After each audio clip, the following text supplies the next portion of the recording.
ও দাদা বাবু, গত 2 বছর ধরে তো একই কথা শুনতাছি। 2 মিনিটে দখল করে লাইবা, দুইটা রাফাইল পাঠাইয়া দখল করে লাইবা, এইটা করবা সেইটা করবা। এখন তো দেখতেছি উল্টা ওরাং করে জারি দিতেছে। আসলে কি আমরা বিশ্বগুরু না বিশ্ব জোকার দাদা বাবু? দাদা বাবু, দাদা বাবু, এইটা কি হলো? তা কি হলো রে অক্লাস? ও দাদা, বাংলাদেশের মতো একটা দেশ যেটা কিনা গো রাজ্যের তো ছোট, সেই দেশের এক নেতা, তাও আবার কোন নেতা?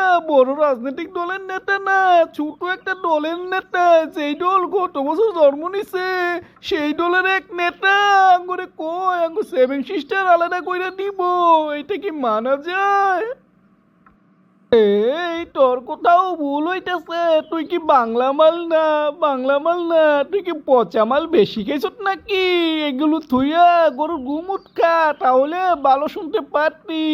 ওই নেতাই মনে কইছে আঙ্গুলোকে জুট তো আঙ্গু একটা প্রদেশ হইতো, রাজ্য হইতো। সে বুঝতে পারছে ভারতের সাথে মিললে তাদের অনেক উপকার। এইটা বলছে, তুই উল্টাটা শুনছত বেটা।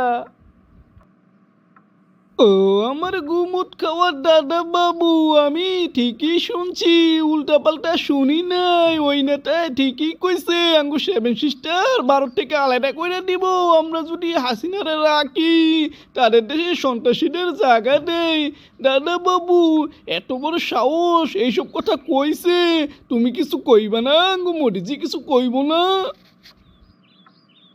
এই তুই কি কইলি? সত্যি এই কথা কইছে? ওদের এত বড় সাহস, ওদের কলজা ছিড়ালামু আমি। দাঁড়া, মোদিজির কেন খবরটা যাক, খবরটা যাওয়ার লগে লগে 2 মিনিটের মধ্যে বাংলাদেশই দখল কইরা লাইব।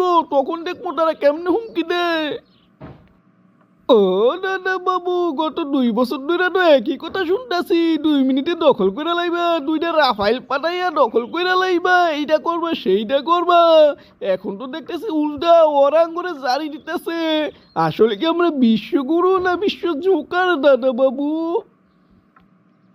তোর আমি তুই বেশি বুঝস, বেশি কথা কস, তোর লগে কথা কই বিঠা, তুই খালি মোদি মোদি কর যা।